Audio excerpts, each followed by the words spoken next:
নির্বাচনের আর বেশি দেরি নেই, চট্টগ্রাম আসার দরুন দলীয় বেশ কিছু কার্যক্রমে রাত ছিল না। সেসব কাজ সাদিক এহসান সামলেছেন। সহযোগী হিসেবে ছিল সুহাস। কিন্তু এবার সাদিক এহসান বেশি জোরাজুরি করছেন ওকে ঢাকা যেতে। নিজে ফোন করে বলছে না, জানেন রাত রিসিভ করলেও কথা বলবে না। তাই সুহাসকে দিয়ে বারবার তাগাদা দিচ্ছে।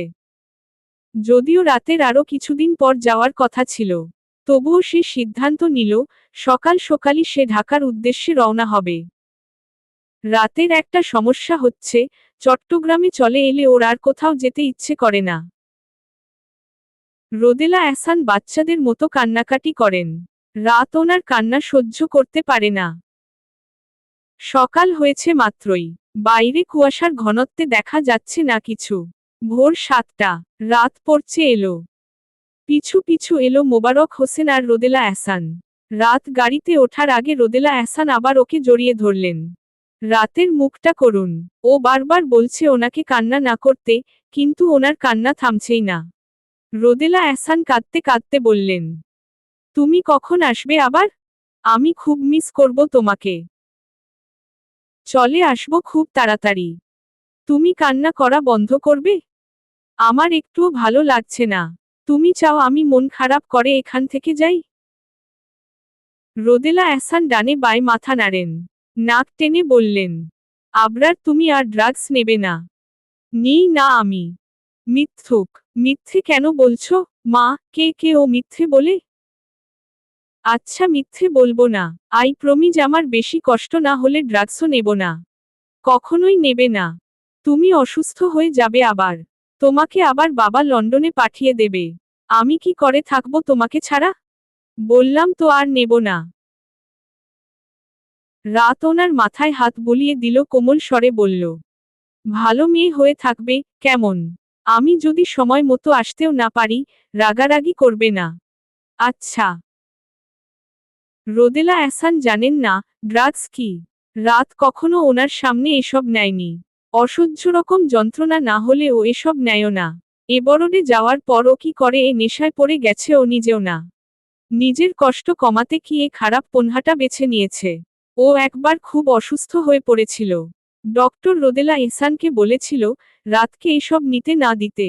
এটা ভেতরে ভেতরে একটা মানুষকে নিঃশেষ করে দেয়, মেরে ফেলে।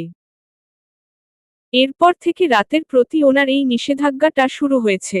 এর আগে অবশ্য মোবারক হোসেন জানলেও ওকে কিছুই বলতেন না।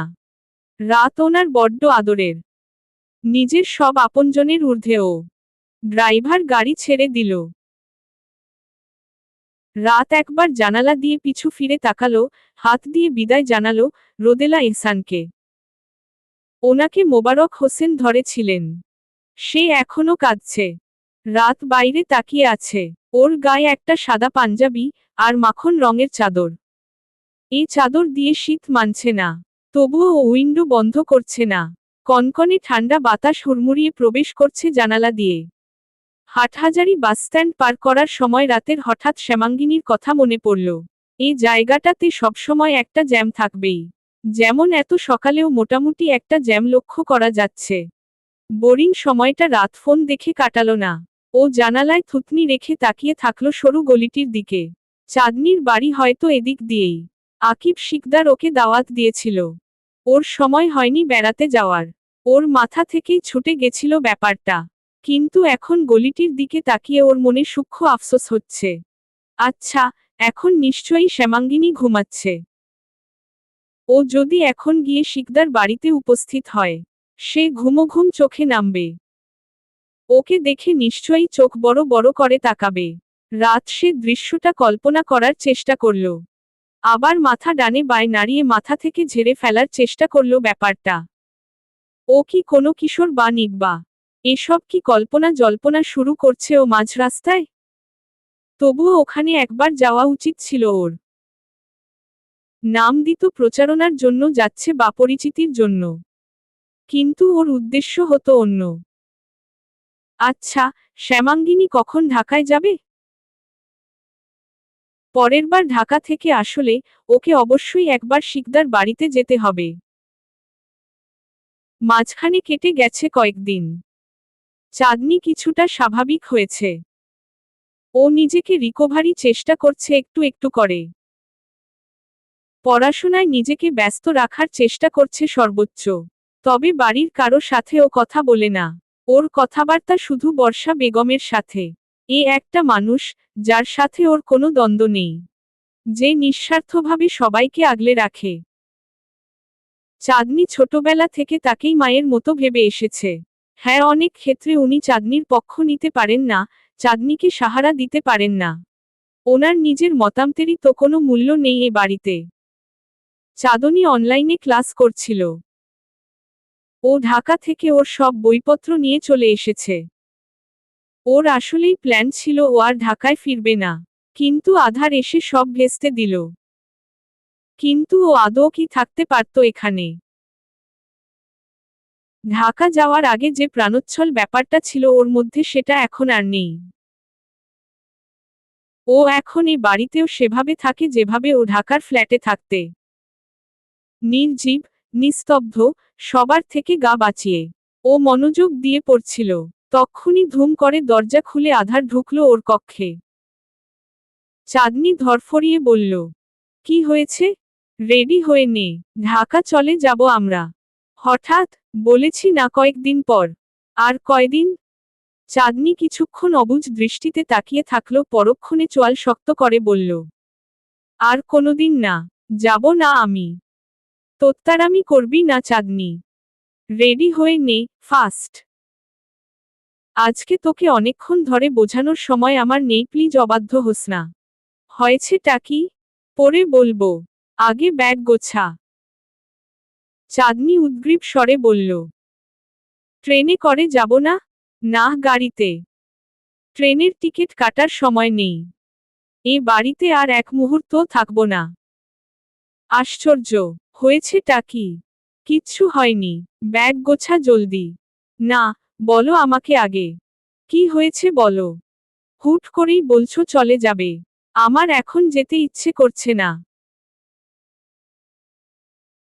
লিসেন, ওখানে যদি যাস আমি প্রমিস করছি আমি তোর থেকে দূরে দূরে থাকব। কিন্তু এখানে হুটহাট কাছে আসব। তোকে আসলে মেরে ধরে হবে না। তোর দুর্বলতা আমি বুঝে গেছি। যদি চাস আমি তোর থেকে দূরে থাকি বা আমার অপ্রত্যাশিত ছোঁয়া না চাস, তাহলে তোকে ঢাকা যেতে হবে। Choice is yours. চাঁদনি কোনো উত্তর দিল না। শক্ত চোখে তাকিয়ে থাকলো আধারের দিকে। আধার দ্রুত ওর কাছে আসলো। চাঁদনি টেবিলে বসেছিল। টেবিলের উপর এখনো মোবাইলে ক্লাস চলছে। আধার উদ্বিগ্ন স্বরে বলল, তুই আমার কথা শুনবি না চাঁদ? এ বাড়িতে থাকবো না আমি আর। তোকেও রাখবো না। এ বাড়িটা দাদিমার, আমার না। তোকে আমি আমার বাড়িতে নিয়ে যেতে চাই। কি হয়েছে আগে বলো। অনেক সময় লাগবে। অত সময় নেই আমার কাছে। চাঁদনি কিছু না বলে তাকিয়ে থাকলো ওর দিকে। আধার কেমন করে যেন জিজ্ঞেস করল, তুই যাবি না জান? ঠিক আছে, আমি একাই চলে যাচ্ছি। আধার পিছু ফিরে চলে যাচ্ছিল। চাঁদনি ব্যাকুল হয়ে ডাকল, আধার ভাই। আধার পিছু ফিরল। মলিন হেসে বলল, আজকের পর এ বাড়িতে থাকার রুচি নেই রে আমার। তুই থাক। আমি একাই না হয় চলে যাচ্ছি। আমি সত্যিই টায়ার্ড হয়ে গেছি রে তোকে বোঝাতে বোঝাতে। এ বাড়ির সবাই তো তোর আপন। শুধু আমিই হতে পারলাম না। আমি তোর পর হয়েই রয়ে গেলাম রে। কেন তুই আমাকে আপন ভাবতে পারলি না? ওদের চেয়ে আমি তোকে বেশি কষ্ট দিয়েছিলাম? অথচ ওদের মাফ করে দিয়ে, ওদের কাছেই থাকতে চাস। আমার থেকে দূরে যেতে চাস। এবারে তোর ইচ্ছেকেই না হয় প্রাধান্য দিলাম। তুই থাক তোর ভালোবাসার মানুষদের সাথে। তুই আমার ভালোবাসা কোনোদিন দেখলি না। সবসময় রাগ জেদটাকেই বড় করে দেখলি। চোখের দেখাটাই জিতে গেল সব সময়। যা, আজ তোকেও জিতিয়ে দিলাম। আমি হেরেই না হয় চলে যাচ্ছি। কিন্তু মনে রাখবি, আমার লাশের পাশের আগরবাতির ঘ্রাণ তোকে ঘুমাতে দেবে না চাঁদনি। আমি চলে যাওয়ার পর খুব আফসোস করবি দেখিস। অনেক মিস করবি আমাকে। আধার চলে গেল। চাঁদনি নিষ্পলক তাকিয়ে থাকলো দরজার দিকে। আধার ভাই সত্যিই ওকে ফেলে চলে যাবে? এটা বলতে পারল সে? চাঁদনি ধপ করে বসল বিছানায়। চুল টেনে ধরে মেঝের দিকে দৃষ্টি তাক করল। কোথায় যাবে ও? ওখানেও যেতে ইচ্ছে করছে না। এখানেও মন মানছে না। ও তো নিজের বাবার সাথেই কথা বলছে না। আগের মতো আর কিচ্ছু নেই। ঢাকা থেকে আসার পর সব বদলে গেছে। ওর জেনে আসা সবকিছু মিথ্যে হয়ে গেছে। ও যতই আধারের উপর রাগ দেখাক, তবুও তো এটাই সত্য, ওর পরিচয় ও আধারের বউ। এ বাড়ির মেয়ে পরিচয়টা তো মিথ্যে ছিল। তাহলে সে বাড়িতে থেকে নিজের অস্তিত্ব সংকটে ভোগার চেয়ে আধারের সাথে চলে যাওয়ায় ভালো নয় কি? বাড়ির পরিস্থিতি থমথমে। শুধু যে চাঁদনি কারো সাথে কথা বলে না এমন না। বাড়ির সদস্যরাও একে অপরের সাথে কথা বলে না। চাঁদনি বুঝতে পারছে, কিছু তো একটা হয়েছে। নয়তো আধার হুট করে এমন সিদ্ধান্ত নেবে না। কিন্তু ও কারো থেকে জিজ্ঞেস করতে পারছে না। চাঁদনি শেষমেশ রাজি হলো ঢাকা যাওয়ার জন্য। ও যখন বারান্দা দিয়ে হেঁটে সিঁড়ির কাছে যাচ্ছিল, পথিমধ্যে ওর অর্পিতার সাথে দেখা হলো। কিছু না বলে ও মাথা নিচু করে চলে যাচ্ছিল। অর্পিতা আটকালো ওকে। চলে যাচ্ছিস? হ্যাঁ, তোমার কি? আমার তো কিছুই না। বাড়ি থেকে বিদেয় হচ্ছিস জেনে ভালো লাগলো। চাঁদনি কিছু না বলে যেতে ধরলে, অর্পিতা বাঁকা হেসে বলল, আধার ভাই, কি যেন বলেছিল, আমাকে আর আমার জামাইকে বাড়ি ছাড়া করবে। এখন সে তোকে নিয়েই বাড়ি ছাড়া হচ্ছে। বেচারা, হাহ, আমাকে অপমান করেছিল। এখন যে নিজে জায়গা না পেয়ে চলে যাচ্ছে। চাঁদনি অবাক দৃষ্টিতে তাকালো। অবুঝ স্বরে বলল, কি বলেছ তোমরা দাদাভাইকে? ইগোটা একটু কমাতে বলিস। এত ইগো ভালো না। অহংকারে তো মাটিতে পা পড়ে না। আমার জামাইকে কত নিচু করে কথা বলেছিল। এতে কি তার অবস্থান উঁচু হয়ে গেছে? আমার জামাই ঠিকই আছে এখানে, তাকেই চলে যেতে হচ্ছে। চাঁদনি চোখমুখ শক্ত করে বলল, তোমাদের মতো নির্লজ্জ না তাই। নির্লজ্জ হলে তো অপমানিত হয়ে ওই বাড়িতে পড়ে থাকতো। ইগোবিহীন এভাবে বেহায়ার মতো ঘরজামাই হয়ে পড়ে থাকার চেয়ে ইগো বেশি থাকাই ভালো। ভাগ্যিস বেশি ইগো। তুই উইদিনের মাইর ভুলে গেছিস? তুমি মাথা ব্যথার কথা ভুলে গেছ? আধার ভাই সেদিন তোমার যে চুলগুলো আস্ত রেখেছিল, সেগুলোও রাখবে না এবারে। যার জামাই ঘরজামাই থাকে, তাকে এত বড় বড় কথা মানায় না। আর হ্যাঁ, বড় বলেই সবসময় সম্মান করে এসেছি তোমাকে। নয়তো হাত আমারও আছে। এবার আমি অবশ্যই প্রতিরোধ করব। সম্মান তাকেই করা যায় যে সম্মানের যোগ্য। অর্পিতা চোখমুখ লাল করে তাকালো। চাঁদনি পাত্তা না দিয়ে সিঁড়ির দিকে হাঁটা দিল। ড্রয়িং রুমে আকিব শিকদার, অপূর্ব শিকদার, আধার আর বর্ষা বেগম দাঁড়িয়েছিল। রাফিয়া বেগম আধারকে জড়িয়ে ধরে কাঁদছেন। আধারের চোখে মুখে বিরক্তি। দাদু ভাই, তুমি আমাকে ভুল বুঝছ। আমি তোমাকে চলে যেতে বলিনি। তোমাকে আমি অর্পিতার চেয়েও বেশি ভালোবাসি। এটা তোমার বাড়ি। তুমি কেন চলে যাবে? এটা আমার বাড়ি না। আমার বাপেরও না। এটা তোমার বাড়ি, তুমি ডিসাইড করবে কে থাকবে না থাকবে। তুমি যেহেতু বলেই দিয়েছ এ বাড়িটা তোমার, তাই অর্পিতা এখানে ওর হাজবেন্ডকে নিয়ে থাকবে। এজন্য আমিই চলে যাচ্ছি। এটা তো আমি তোমার জন্য বলিনি। কথাটা বলেছি আমি ওই মেয়েটার জন্য। তুমি কেন চলে যাবে? ওই মেয়েটা আমার চাঁদ দাদিমা। ওর অপমান আমার অপমান না? তুমি ওকে কটাক্ষ করে কথাটা বলেছ, কিন্তু আমার গায়ে লেগেছে। আর আমি তো বলেই দিয়েছি, হয় এই বাড়িতে অর্পিতা থাকবে, নয়তো আমি। অর্পিতা যখন যাচ্ছে না, আমিই চলে যাই। তুই আমাকে ভুল বুঝছিস দাদু ভাই।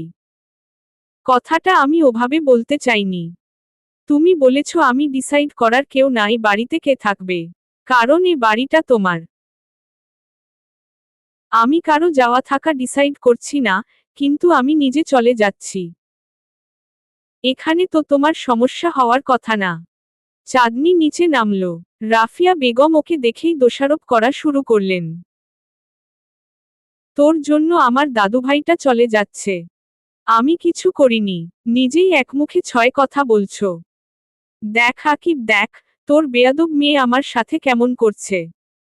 কিন্তু আমি তো দেখলাম, খোঁচা প্রথমে তুমি দিলে। মেয়েটা নামতে না নামতেই দোষারোপ করা শুরু করে দিলে।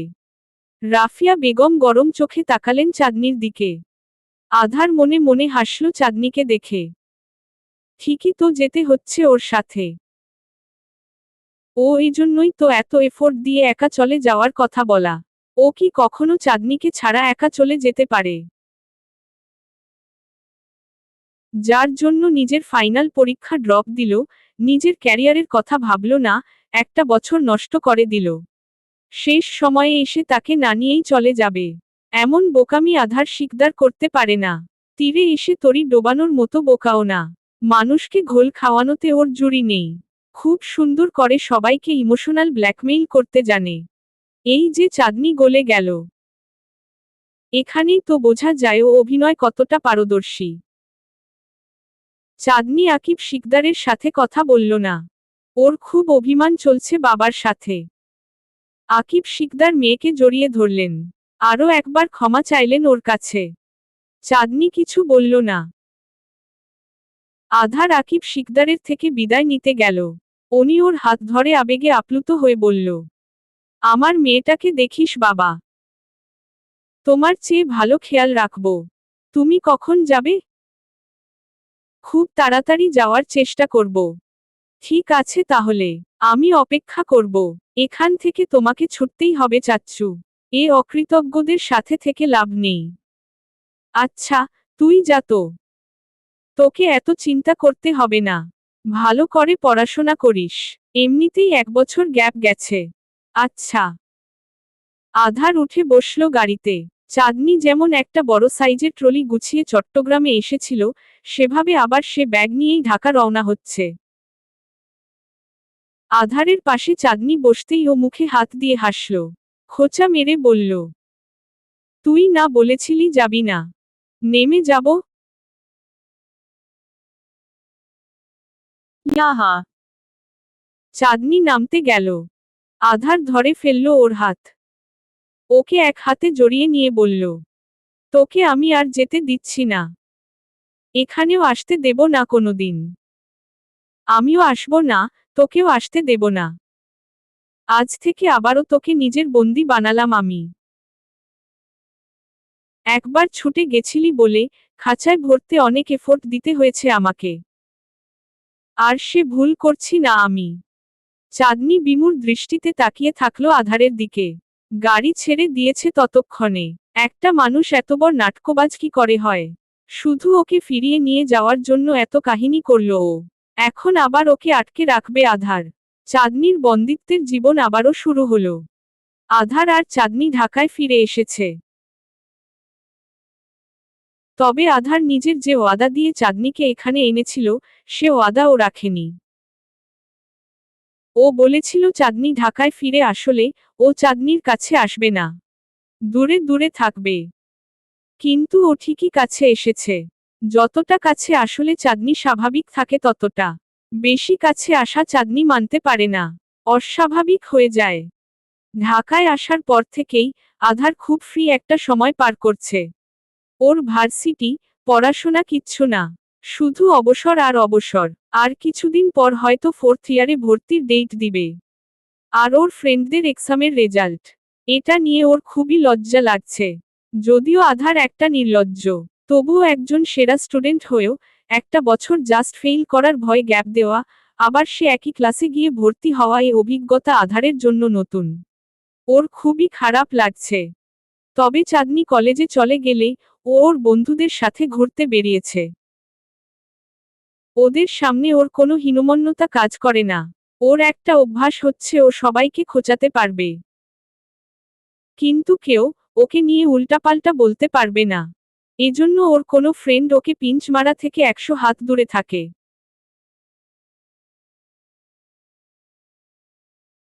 তবে আধার একটা জিনিস খেয়াল করেছে, সাবিহা ওর ফ্ল্যাটে আসা বন্ধ করে দেওয়ার পর থেকেই ওর অন্য কোনো বন্ধুরা এখানে আসে না।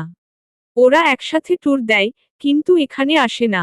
ওরা চাঁদনিকে স্নেহ করে, কিন্তু সাবিহার জন্য ওদের খারাপ লাগে। মেয়েটা পুরাই পাগল। একটা জিনিস এতদিন ধরে বসে থাকতে আছে। কোথায় একটা সুন্দর ছেলে দেখে বিয়ে করে নেবে তা না, কষ্ট পাচ্ছে। আর সাথে ওর বন্ধুরাও ওর কষ্ট নিতে পারে না বলে আধারের ফ্ল্যাটে আসে না। বন্ধুত্বে অন্তত এটুকু অ্যাডজাস্টমেন্ট তো থাকা উচিত। চাঁদনিও স্বাভাবিক হয়েছে ঢাকা আসার পর থেকে। নিজেকে রিকভারি করার সর্বোচ্চ চেষ্টায় আছে। আধারের সাথে মাঝখানে যেভাবে বন্ডিংটা খুব খারাপ হয়ে গেছিল, ও আধারকে টোটালি সহ্যই করতে পারত না। এখন তেমন হয় না। আসার পর থেকে ওরা একসাথে অনেকবার শহরের অলিগলিতে ঘুরেছে। আধার ঘুরতে নিয়ে গেছে ওকে। অনেক নতুন জায়গা চিনিয়েছে। চাঁদনিও আর নিস্তব্ধ হয়ে এক জায়গায় বসে থাকে না। ওর মন খারাপ হলে ও ছাদে যায়, নিচে হাঁটতে যায়। ওর বন্ধুদের সাথে কথা বলে। প্রতিদিন নিয়ম করে কলেজ যায়। ওর বন্ধুদের দেখলে ওর মুড এমনিতেই ঠিক হয়ে যায়। সকাল 8টায় আধারের ফ্ল্যাটের বেল বাজল। চাঁদনি মাত্রই উঠেছিলে রেডি হওয়ার জন্য। 9:30 থেকে ওর ক্লাস শুরু হয়। আধার এত সকালে উঠবে না। ও খুব সুখে আছে। পড়াশোনা নেই, ভার্সিটিতে যেতে হয় না। চাঁদনির খুব চোখে লাগে ওর সুখ। এদিকে চাঁদনির ফাইনালের জন্য প্রিপারেশন নিতে গিয়ে অবস্থা খারাপ হচ্ছে। সেখানে আধারের এত সুখ ও নিতে পারছে না। চাঁদনি চুল বাঁধছিল। বেল বাজানোর শব্দ শুনে ও নিচে নেমে এসে দরজা খুলে দিল। বাইরে সাবিহা দাঁড়িয়ে ছিল। সাবিহাকে দেখে চমকে তাকালো। সাবিহা ওকে দেখেই হাসল। হাসি মুখে বলল, কেমন আছো? পালাও।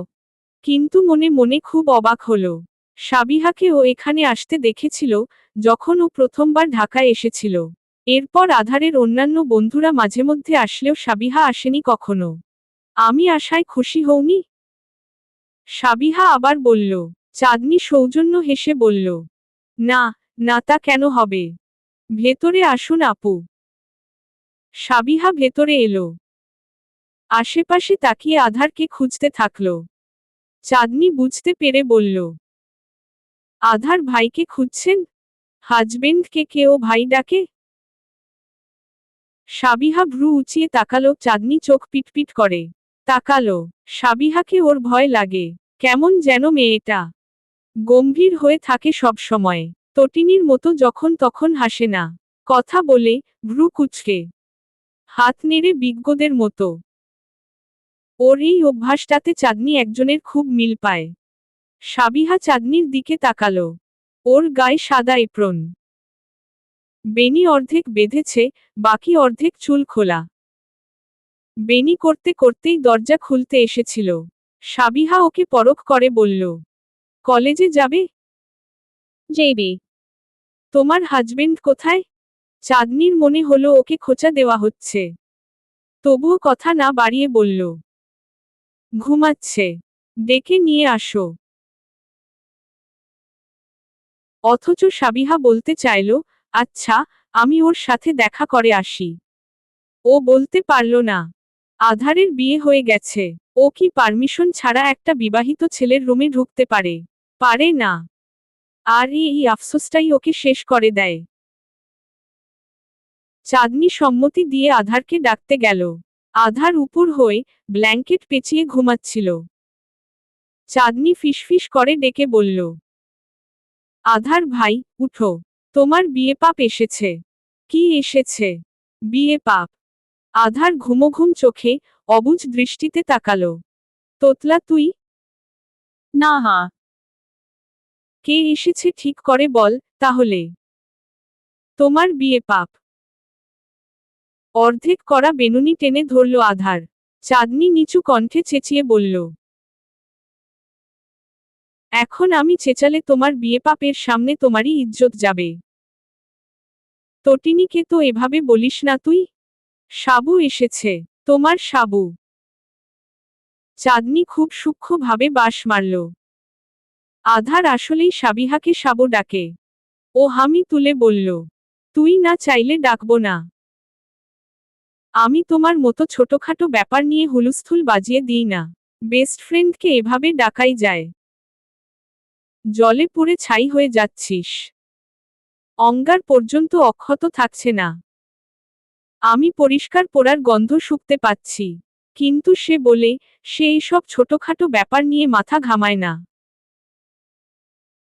চাঁদনি মুখ ঘুরিয়ে আয়নার সামনে দাঁড়ালো। বিনুনি খুলে, চুলগুলো ঝুটি করে বাঁধল। সাবিহা চুপচাপ ড্রয়িং রুমের সোফায় বসেছিল। আধার গলা খাকরি দিয়ে ওর মনোযোগ আকর্ষণ করে। সাবিহা তাকালো, ওকে দেখেই হাসল। আধারের মনে হলো, ও জোরপূর্বক হাসি দিয়েছে। সাবিহা বা ওর অন্য কোনো ফ্রেন্ডরা এখানে আসলেই এক্সাইটমেন্টে চেঁচামেচি করে। আধার ওদের চিল্লানি শুনেই বুঝে যায় ওরা এসেছে। সেখানে আজ সাবিহা শান্ত হয়ে বসে আছে। আধার এসে ওর সামনে বসল। সাবিহা বলল, কেমন আছিস? আধার উত্তর না দিয়ে বলল, ভেবেছিলাম আর কোনোদিন এখানে আসবিই না। আমি আসায় কোনো সমস্যা হয়েছে? চাঁদনি মন খারাপ করবে? ও কেন মন খারাপ করবে? ভাই, ওকে তুই কেমন ভাবিস আমি জানি না, কিন্তু ওর এসবে কোনো যায় আসে না। ও সবাইকে ভালোবাসে। হু। সাবিহা উপরে তাকালো, আবার আধারের দিকে তাকিয়ে বলল, কলেজে যাচ্ছে না ও? যাবে তো, রেডি হতে 1 ঘন্টার উপর লাগে। আচ্ছা, তুই আমাকে আপনি করে ডাকবি। তোর সিনিয়র আপু হই, তোর উচিত আমাকে সম্মান করা। আধার হাসল। সাবিহাও হেসে দিল। আগে পাশ কর। স্ট্যান্ড করব। লালা কোট। কেন? আমি ভালো স্টুডেন্ট না? তোর মতো আহামরি ভালো না। বাট পাশ করাটা কেমন যেন শোনায়। অ্যাটলিস্ট তুই এটা বলতে পারতি, টপ 10-এ থেকে দেখা। আমি জানি তুই টপ 10-এ থাকবি। জানিস, এত কনফিডেন্স? অবশ্যই। ভুল জানিস রে। এবার আমার পাশ নিয়ে টানাটানি চলবে। আমি বোধহয় ফেইল করব। সে তো তুই সবসময়ই বলিস। কিন্তু মেরিট লিস্টে দেখা যায় 10-এর ভেতর। এবারে সত্যি বলছি। সাবিহা হঠাৎ করেই মুখ কালো করে ফেলল। আধার উদ্বিগ্ন স্বরে বলল, কি হয়েছে? এক্সাম ভালো হয়নি? তোর ফ্যামিলিতে আবার সমস্যা শুরু হয়েছে? পরিবারের সবাই ঠিক আছে? তোর পিচ্চি ভাইটা? ভালো সবাই। তাহলে তোকে মিস করতে করতে পড়ার আর সুযোগই হলো না। ফেইল করব শিওর। যাহ, মিথ্যুক। মিথ্যা বলছি না। পড়তে বসলেই আমার খালি মনে হতো, এবারে পাশ করে গেলে আমি তোর চেয়ে উপরের ক্লাসে উঠে যাব। ওই যে বলেছিলি, আমাকে বড় আপা ডাকবি। ওই কথাটা বড্ড গায়ে লাগতো রে। এসব নিয়ে ভাবতে ভাবতে আমি পড়ার সুযোগটা পাইনি। সাবিহা। আধার অসম্ভব দৃষ্টিতে তাকিয়ে থাকলো ওর দিকে। বলল, আমার বিয়ে হয়ে গেছে। তাতে কি? বিয়ে বিয়ের জায়গায়, বন্ধুত্ব বন্ধুত্বের। তোকে ফেলে আমি কি করে অন্য ক্লাসে উঠে যেতাম বল? ফ্রেন্ডশিপ মানে তো কম্প্রোমাইজ। আমি তোকে এমন কম্প্রোমাইজ করতে বলিনি। আধার শক্ত কণ্ঠে বলল। সাবিহা কোমল গলায় বলল, রুডভাবে কথা বলবি না আমার সাথে। তোকে ছেড়ে অন্য ক্লাসে মন টিকত না আমার। এজন্য ইচ্ছে করে খালি খাতা জমা দিয়েছি। আমরা আবারও এক ক্লাসে পড়ব। সবাই যদি একসাথে তোকে ছেড়ে অন্য ক্লাসে উঠে যেতাম তোর খুব খারাপ লাগতো। এখন আমরা জনেই ফেলটুস, পার্থক্য তুই এক্সাম দিসনি। আমি দিয়েও খালি খাতা জমা দিয়েছি। নীরবতা নেমে এলো ওদের মাঝে। আমার অনেকক্ষণ কথা বলতে পারল না।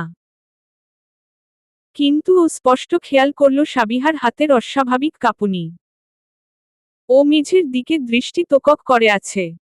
আধার কথা ঘুরিয়ে বলল, চা বানিয়ে আনি? না, ইচ্ছে করছে না খেতে। কিছুই খাবি না? তোর হাতে বানানো ডিশ আমার অনেক পছন্দের রে অন্ধকার। প্রতিদিন খেতে ইচ্ছে করে। আজকে খেলে, আমি আবার কালকে খাওয়ার জন্য চলে আসব।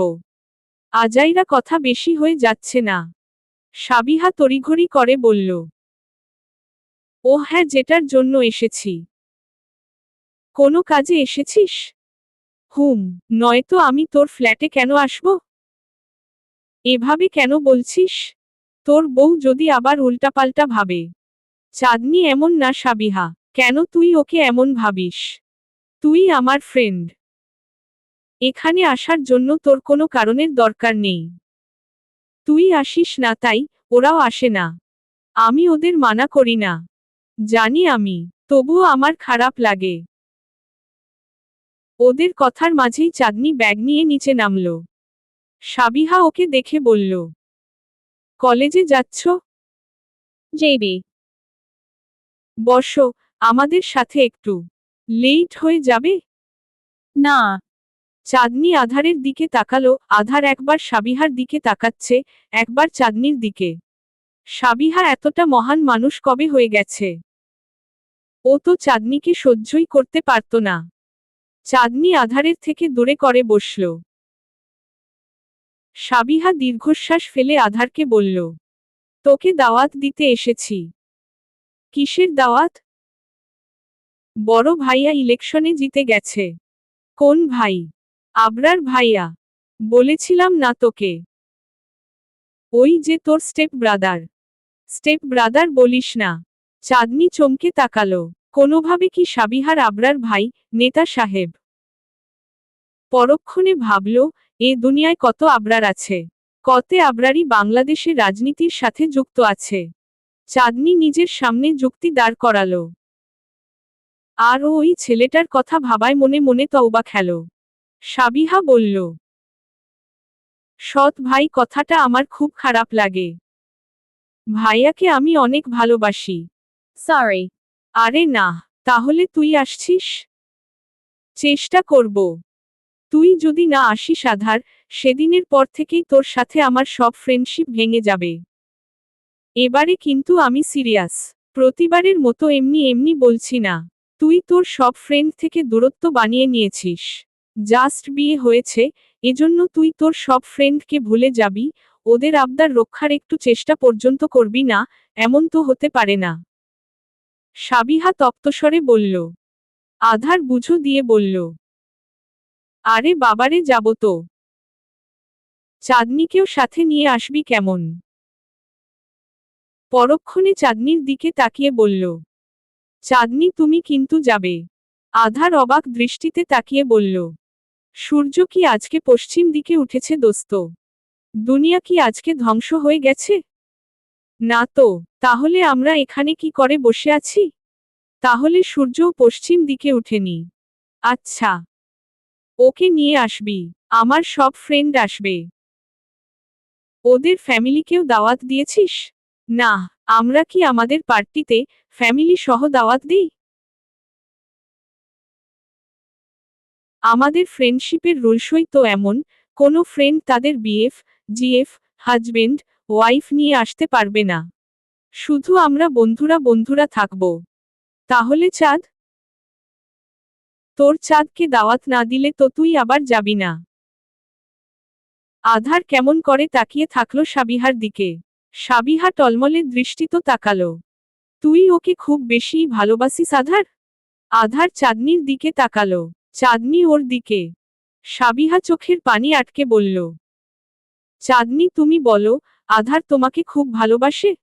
নার্ভাসনেসে হাত কচলাতে লাগলো চাঁদনি। সাবিহা আধারকে বলল, আমার কি বিয়ে করে নেওয়া উচিত? একটা বিবাহিত ছেলের জন্য অপেক্ষা করা খুব ছ্যাঁচড়ামি তাই না রে? কি হয়েছে তোর? আমি তোকে খুব মিস করেছি রে।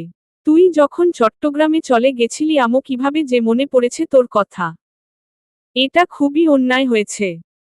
আরেকজনের স্বামীকে মিস করা উচিত না। চাঁদনি তুমি খারাপ ভাবছো না তো? বন্ধু হিসেবে মিস করেছি। চাঁদনির এসব শুনতে খুবই খারাপ লাগছিল। ও দাঁড়িয়ে বলল, আপনি কথা বলুন আপু, আমাকে কলেজে যেতে হবে, লেট হয়ে যাচ্ছে। সাবিহা উঠে দাঁড়ালো ওর সাথে। বলল, আমার কোনো কথা নেই। দাওয়াতে দিতে এসেছিলাম, দেওয়া শেষ। আর কি কথা থাকতে পারে? চলো আমরা একসাথে যাই। ওদের দেখাদেখি আধারও দাঁড়িয়ে গেল। ও সাবিহাকে চিনতে পারছে না। মেয়েটা এমন কেন করছে? ও হঠাৎই চাঁদনিকে জড়িয়ে ধরল। চাঁদনি আকস্মাৎ অবাক হতেও ভুলে গেল। সাবিহা ওকে ছেড়ে দিয়ে বলল, মাঝে মাঝে তোমার প্রতি আমার খুব হিংসে জাগে, বুঝেছ? কি? কিছু না, চলো আমরা একসাথে যাই। আমি একা যেতে পারবো আপু। না, আমি তোমাকে পৌঁছে দেব। সিটি কলেজের রাস্তা পেরিয়েই আমার বাড়ি যেতে হয়। চলো। চাঁদনি বিভ্রান্ত দৃষ্টিতে তাকালো আধারের দিকে। আধার বলল, যা, ও নামিয়ে দেবে। ও খুব ভয়ার্ত দৃষ্টিতে তাকালো, যেন সাবিহা ওকে মাঝরাস্তায় মার্ডার করে ফেলবে। আধার ওর দৃষ্টির মানে বুঝতে পেরে হাসল। সাবিহাকে বলল, ও আসলে তোর সাথে যেতে ভয় পাচ্ছে। ওকে মাঝরাস্তায় গুম করে দেব আমি। দিতেও পারিস, তোর তো বিশ্বাস নেই। হা হা, সো ফানি। চাঁদনি চলো। সাবিহা চাঁদনির হাত ধরে নিয়ে গেল ওকে। চাঁদনি আধারের দিকে বারবার পিছু ফিরে তাকালো। আধার ইশারায় বোঝালো ভয় না পেতে। সাবিহা ওর কিছুই করবে না। অন্তত আধারের কোনো প্রিয় জিনিসের ক্ষতির কারণ তো হবেই না। #caleb